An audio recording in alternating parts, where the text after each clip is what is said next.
10ویں آسور معرکہ بکال گرم ہوا، حسین ابن علی یک کے بعد دیگر اپنی قربانیاں پیش کرنے لگے۔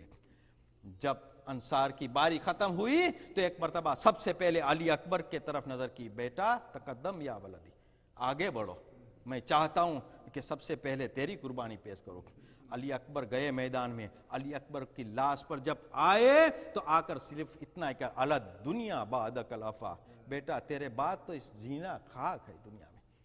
اور کبھی انہوں محمد کی لاشیں اٹھائی، کبھی قاسم کی لاشیں اٹھائی، گنج شہیدہ میں گئے، سب کے سب چھوڑ گئے، یہاں تک کہ عباس کے سرحانے جب آئے تو کمر تھام کے بیٹھے، عباس میری کمر ٹوٹ گئی، اب سوتے رہو، عباس بھائی بھی آ رہا ہے میرا انتظار کرو، یہ کہہ کر آگے چلے۔ آخر قربانی تھی، چھوٹا مجاہد جو چلنے کے قابل نہ تھا، اس کو بھی حسین ابن علی نے اپنے ہاتھوں میں لے کر کے میدان کربلا میں لا کر دے کہ اسلام اگر تیرا دین، اگر نانا کا دین بچ جاتا ہے میرے علی اصغر کے خون سے تو خدا کی قسم یہ بچہ بھی، 6 ماہ بچہ بھی حاضر ہے۔ حسین ابن علی نے علی اصغر کو بھی قربان کر دیا، اور آخر وقت تک جب حسین خیمے میں واپس آئے ہیں تو زینب کی نگاہیں حسین پر پڑی تو ایک مرتبہ نظر کر کے کہا، بھائی میں سمجھ گئی بھائی، آخری رخصت کے لیے آئے ہو، بس اتنا کام کرو کہ سیدانیوں کی تمنا ہے کہ آپ کو آخری رخصت کر دے۔ کہا کیا تمنا ہے بہن؟ سیدانیوں کی کیا تمنا ہے؟ کہا سیدانیوں چاہتی ہے کہ وہ اپنے حلقے بنائے اور بیچ میں آپ رہو تاکہ آپ کو الوداع کہے۔ حسین ابن علی کہا مجھے منظور ہے بہن۔ لو سیدانیوں نے ایک حلقہ کر دیا، حسین بیچ میں آئے، آپ ایک رونے کے بکا کا منظر ہوا، چیخ مار مار کر رونے لگے، اور اگر کیوں نہ روتے، یہ بے بس بیویاں، چھوٹے چھوٹے بچے، سب کے سب کی لاشیں اٹھانے والا حسین ابھی آ کر تنہا اور وہ بھی خدا حافظ کر کے نہیں لے آیا ہے، یہ رونے لگے۔ حسین ابن علی نے ہاتھوں کو بلند کیا، نہ جانے کیا یاد آیا ہوگا، امامہ سر سے اٹھایا اور ہاتھوں میں لے کر اٹھا کر بلند کیا اور کہا پروردگار میرے غم میں ان کو صبر دینا۔ یہ کہنا تھا کہ ہلکا خود بخود چھوٹ گیا اور آگے بڑھے۔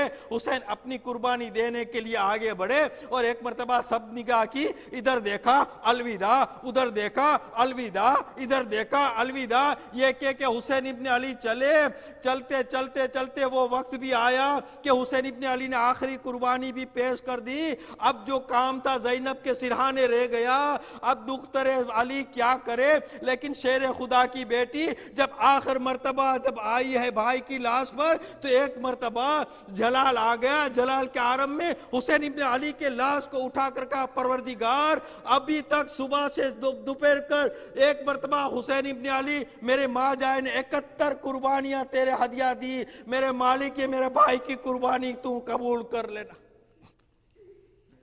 لعنت اللہ علی القوم الظالمین ظلم من قلب ينقلب انا للہ و انا الیہ راجعون۔ رحم اللہ مکر سورۃ مبارک الفاتحہ۔ ہائے سکینہ، ہائے سکینہ، ہائے سکینہ، ہائے سکینہ، شب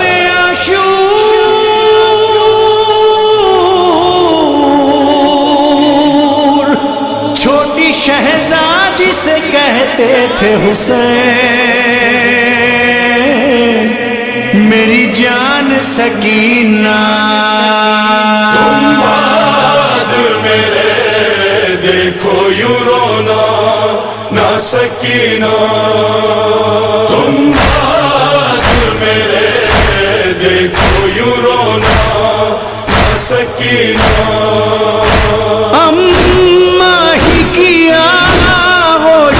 سو جانا سکینہ، میرے دیکھو یوں رونا نہ سکینہ، تم میرے دیکھو یوں رونا نہ سکینہ۔ اللہ کسی بیٹی کو دکھلائے نہ وہ جو ہم تمہیں خود دے کے چلے جائیں گے، کل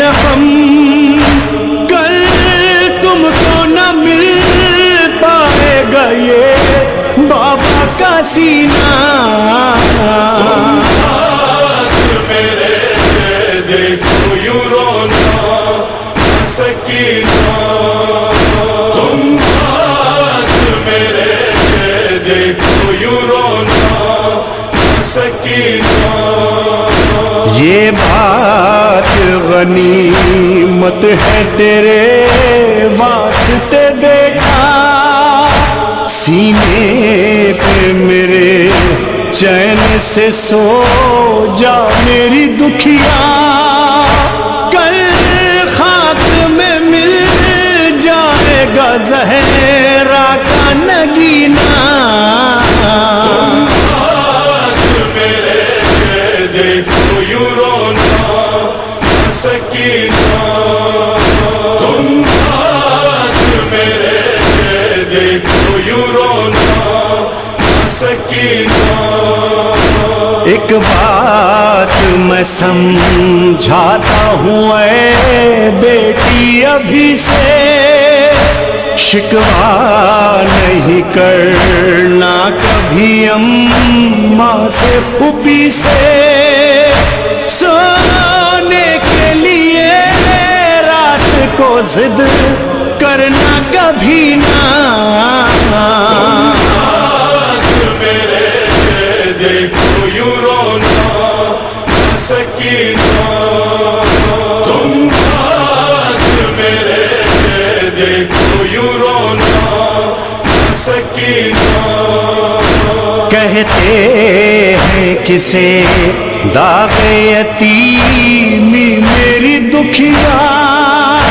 کل سر پہ تیرے باپ کا سایہ نہ رہے گا.